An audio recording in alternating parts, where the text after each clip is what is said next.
أم حسبت أن أصحاب الكهف والرقيم كانوا من آياتنا عجبا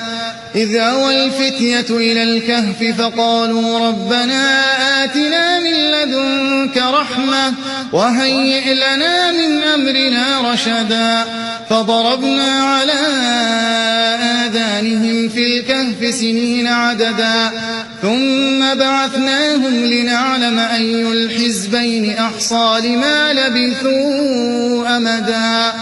نحن نقص عليك نبأهم بالحق إنهم فتية آمنوا بربهم وزدناهم هدى وربطنا على قلوبهم إذ قاموا فقالوا ربنا رب السماوات والأرض لن ندعو من دونه